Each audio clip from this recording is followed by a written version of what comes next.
Bonjour à toutes et à tous.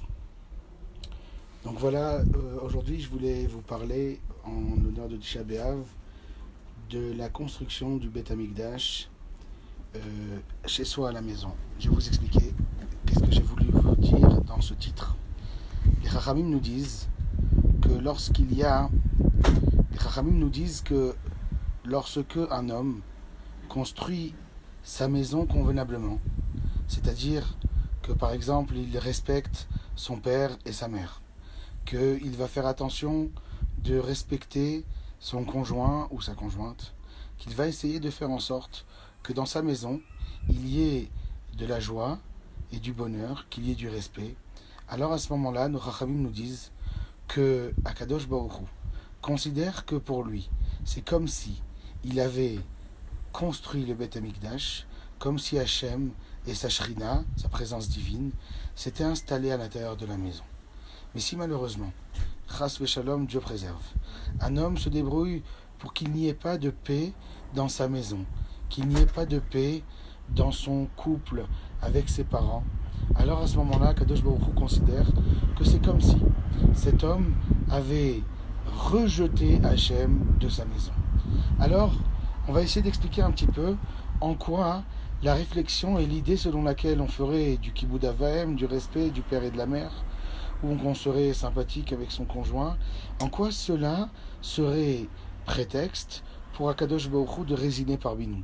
Même si Hachem, on est sûr, il aime la paix, son nom est Shalom, son nom est paix, ça reste quand même compliqué de déterminer qu'il faille absolument, pour reconstruire le Beth Amikdash, parler de paix dans le couple, de paix avec ses parents.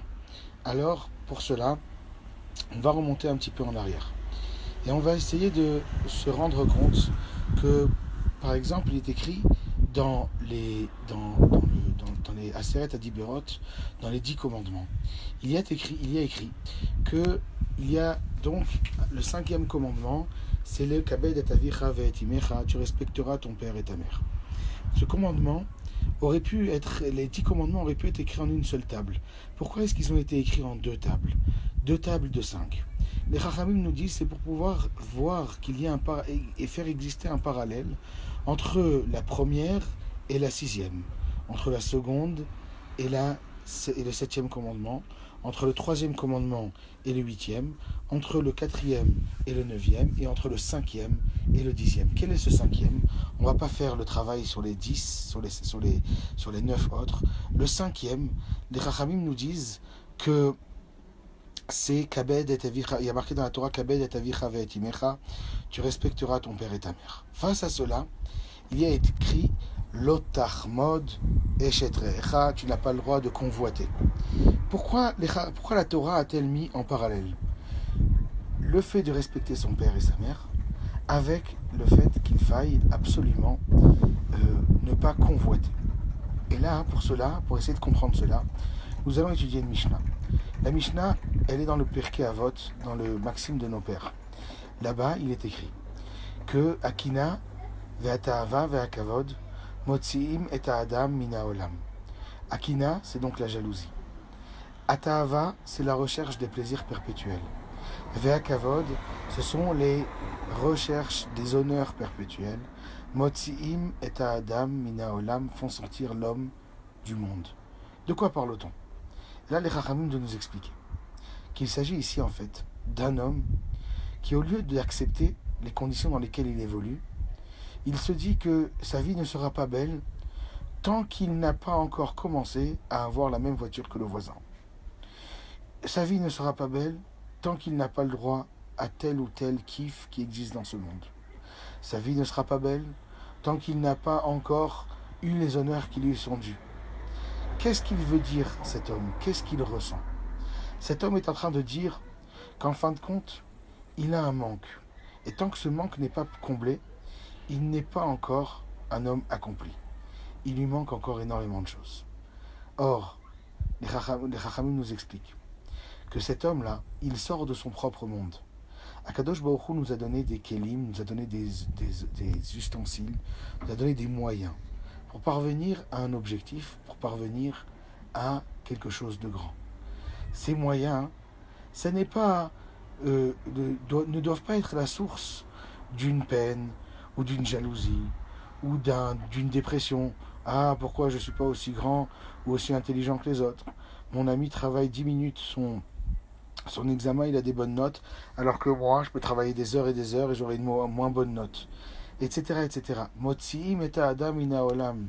D'essayer de croire que c'est tout ce qui me manque, qui pourrait me permettre, parce que ça me manque, mais si je les avais, je pourrais enfin réussir à obtenir ce que je recherche, ce que j'ai besoin, je pourrais enfin mener à bien les projets qui sont les miens. Ça, c'est un homme qui sort de son propre monde. Et là, le summum, le paroxysme, aussi difficile que ça puisse paraître, le paroxysme de cette acceptation de soi et de cette acceptation de ses qualités et de ses défauts, mais qu'on peut quand même réussir à faire quelque chose de bien, le paroxysme, c'est justement le rapport que l'on doit entretenir avec ses parents. Un père et une mère ne se choisissent pas, c'est vrai. Parfois, c'est à nos dépens. Parfois, ça peut être un boulet pour certaines personnes. Il y a certains âges où on ne pourra pas dépasser ce boulet. Mais il faut essayer de se construire un objectif. L'objectif de se dire que si Hachem a réussi à nous a créé, nous a donné, par le biais avec l'association, comme nous dit la Gemara, l'homme est associé au père et à la mère. Hachem est associé au père et à la mère. Lorsque l'homme va accepter cette donnée, lorsque l'homme va se dire « je ne dois pas essayer de tout faire pour changer de père et de mère, ou pour changer de situation financière, ou je ne dois pas essayer de changer de telle ou telle situation sentimentale, mais que je dois l'accepter pour essayer de faire avec et de me construire malgré le fait que ce n'est pas peut-être le top du top, le summum, le paroxysme de mes rêves, ça reste quand même que c'est quand même ma réalité, c'est quand même celle avec laquelle je dois fonctionner, c'est laquelle je dois essayer de travailler. Et là, les Chachamim vont nous dire qu'un homme qui s'accepte tel qu'il est, qui fait donc en sorte qui fait en sorte que du coup il avance avec ce qu'il a entre ses mains, avec ses parents, avec son couple, avec sa maison. Cet homme-là peut avoir le pied à l'étrier pour engager des chantiers, pour engager des choses exceptionnelles dans sa vie, si tant est qu'il s'accepte tel qu'il est. Mais si par contre il use toute son énergie à pester, à râler, à se plaindre de ce qui lui manque, alors à ce moment-là, cet homme-là risque fortement de passer à côté de sa propre vie. Il faut sortir l'homme de son monde, du monde qu'il aurait dû construire. Et là, c'est ça que les Chachamim nous disent. Que lorsque un homme il est d'accord de s'accepter tel qu'il est, alors à ce moment-là, il est dans la construction parfaite de ce que doit être un homme, et il permet à Akadosh Baruch Hu de venir résider parmi lui dans sa maison. Voilà comment construire peut-être le Beth Amikdash en 2019. Ne pas regarder ni à droite, ni à gauche. S'accepter tel que l'on est. Se dire qu'on a exactement tout ce qu'il nous faut pour mener à bien nos chantiers, nos envies, nos rêves. Et à ce moment-là, pouvoir mener à bien tout ce qu'il nous faut.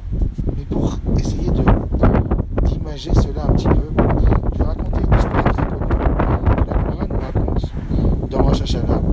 L'histoire de Eliezer ben Dourdéa. Je vais essayer d'expliquer pourquoi est-ce que je raconte cette histoire après. Eliezer ben Dourdéa, c'était un homme qui avait des mœurs très légères. Cet homme qui avait des mœurs très légères avait entendu qu'il y avait malheureusement une femme de mœurs légères tout autant que lui, qu'il n'avait encore jamais côtoyé. Il décide de ramasser beaucoup d'argent, l'argent qu'il lui faut, et de faire un très long voyage. Il fait un long voyage, il arrive jusqu'à cette personne. Il arrive, il paye, et cette femme légère lui dit « Ah, tu es le fameux Eliezer ben Dourdéa ».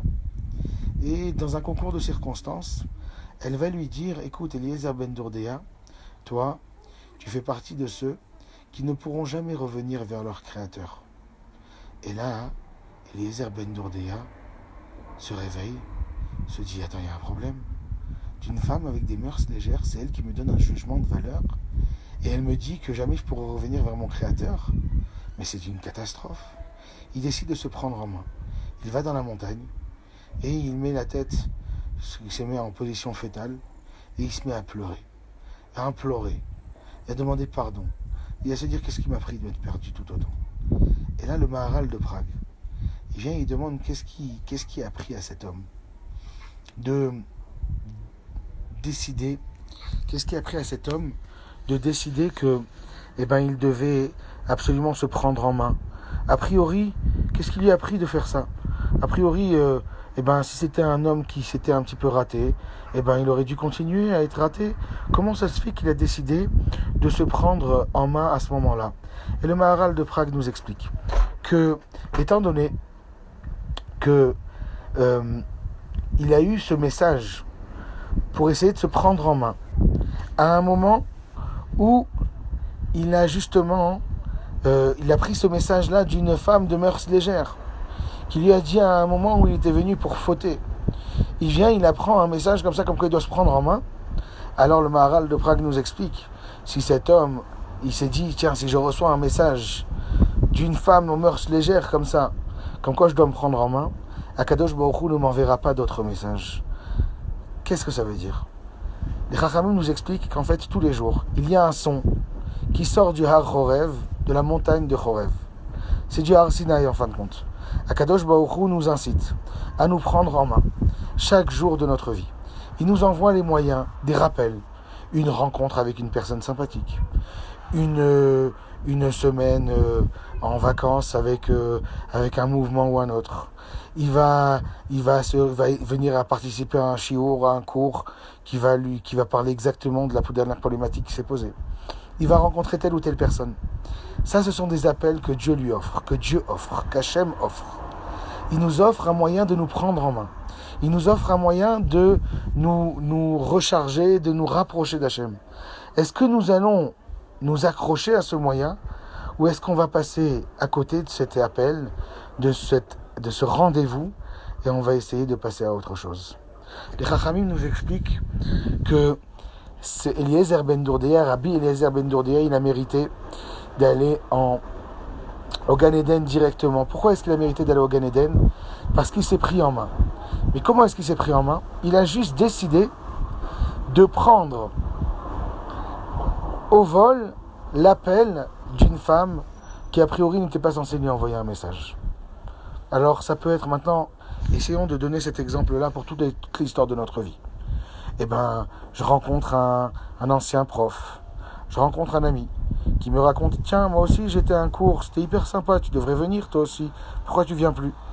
Est-ce que je m'y accroche à cet appel, à ce rendez-vous, ou est-ce que je laisse ça comme une lettre morte?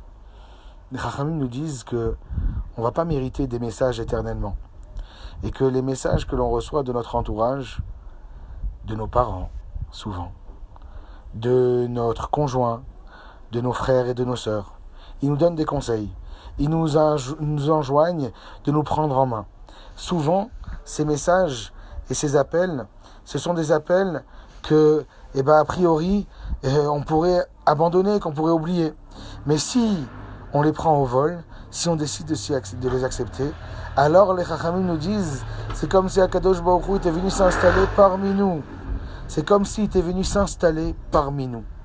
Voilà comment est-ce qu'on va décider de construire le Beth Amikdash à l'intérieur de notre maison.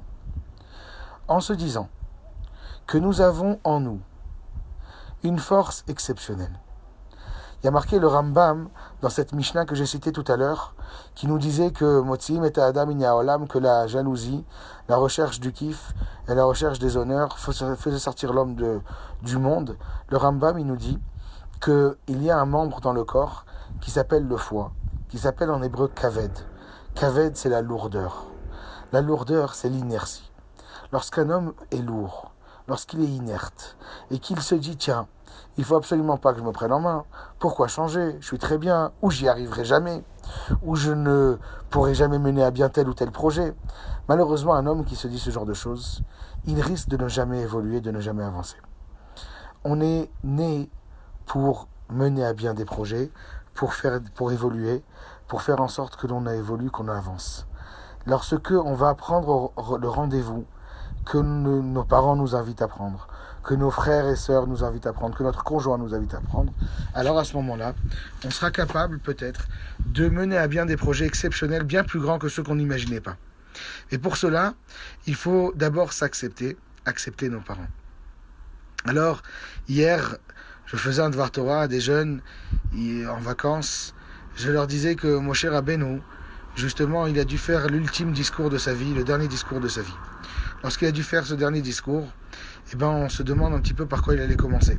J'aimerais pas, je remercie Hachem de ne pas être à la place de Moshe Rabbeinu, qui doit faire l'ultime discours de ma vie au peuple que j'aurais côtoyé pendant plus de 40 ans. Et les Chachamim nous disent qu'il a voulu commencer par faire des remontrances. Certes, des remontrances avec beaucoup de respect, en faisant des allusions, mais des remontrances quand même. Pourquoi ? Parce que lorsque l'on cherche à construire l'avenir, on est obligé de réfléchir au passé. Alors Napoléon justement nous disait que ce peuple est exceptionnel, parce que notre peuple est exceptionnel, parce qu'il continue à pleurer 1951 ans après la destruction du Second Temple. Il continue à pleurer cette destruction. Napoléon a reconnu notre force. Est-ce que nous saurons reconnaître notre force ? Nous avons une force en nous, exceptionnelle. Nous avons quelque chose d'exceptionnel qui est notre histoire, qui est le fait que nous avons notre Torah. Cette Torah, notre histoire et notre passé sont toutes ces choses-là, et notre réalité, ce qu'Hachem nous a donné, sont toutes ces choses-là que je peux essayer de prendre pour grandir et pour faire évoluer. Les Rachamim nous expliquent par exemple qu'il y a un Rabbeinu Nachman Mibreslev très connu qui nous dit que lorsque un homme est né, ça veut dire que le monde ne pouvait pas se passer de moi et que donc on a été obligé de te créer. Lorsque chaque homme est né, c'est que le monde ne pouvait plus se passer de lui et qu'on a été obligé de le créer. Voilà ce que chaque homme doit se dire lorsqu'il se lève le matin. Je suis né, ce que je dois faire, il n'y a que moi qui peux le faire. Il n'y a que moi qui ai cette capacité. Il n'y a que moi qui ai cet effort à faire. Il n'y a que moi qui ai ces moyens, ces kelim, ces ustensiles pour essayer de se construire et de construire quelque chose de magnifique et de très bon. Si par contre, je veux essayer de me dire non, je ne pourrais pas y arriver parce qu'il me manque ça, parce que mes parents ne sont pas Rothschild, parce que mes parents ne sont pas ci, parce que mes parents ne sont pas ça, parce que je n'ai pas la voiture du voisin, parce que je n'ai pas l'intelligence du voisin, parce que je ne suis pas né ici ou là ou à tel moment. Alors à ce moment-là, je passe à côté de ma vie, je passe à côté de ces magnifiques projets que j'étais censé construire. C'est ça, nous disent nos sages. Lorsque tu vas accepter de respecter ton père et ta mère, même si parfois c'est vrai, c'est très difficile. Parce que certains parents n'ont pas mené une vie magnifique avec leur... Ils ont fait des erreurs. Ils n'ont pas mené, mais ça reste que... Et cette réflexion de papa-maman, c'est une réflexion qui, en fin de compte, me permet de me dire que si je réfléchis à ce que mes parents m'ont donné, je pourrais peut-être réfléchir aussi à ce que Hachem m'a donné. Et lorsque je vais avoir cette prise de conscience, Hachem m'a donné ceci, Hachem m'a donné cela, c'est la meilleure chose qu'il me faut pour mener à bien mes projets, alors à ce moment-là, je vais réussir à mener à bien des projets, à me prendre en main pour construire la vie qui est la mienne et celle qui est belle. Voilà comment reconstruire une réflexion de comment est-ce que reconstruire le Beth Amikdash chez soi à la maison, en acceptant sa condition, en acceptant ses parents, en les respectant.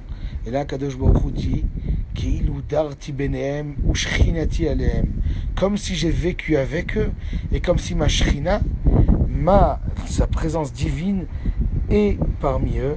Voilà une réflexion que j'avais envie de partager avec vous en ce jour de Tisha B'Av, que l'acceptation de ses conditions, l'acceptation de sa personne, que l'acceptation de ses parents aussi, faisant en sorte que Kadosh Baruch Hu, et pas cette remise en question perpétuelle ou ce sentiment d'injustice perpétuelle, permettait à l'homme de réussir à faire habiter Dieu avec lui, faire en sorte que Dieu réside avec lui et qu'ensuite, comme ça, il allait réussir à construire la shrina, il allait réussir à construire quelque chose d'exceptionnel et de grand.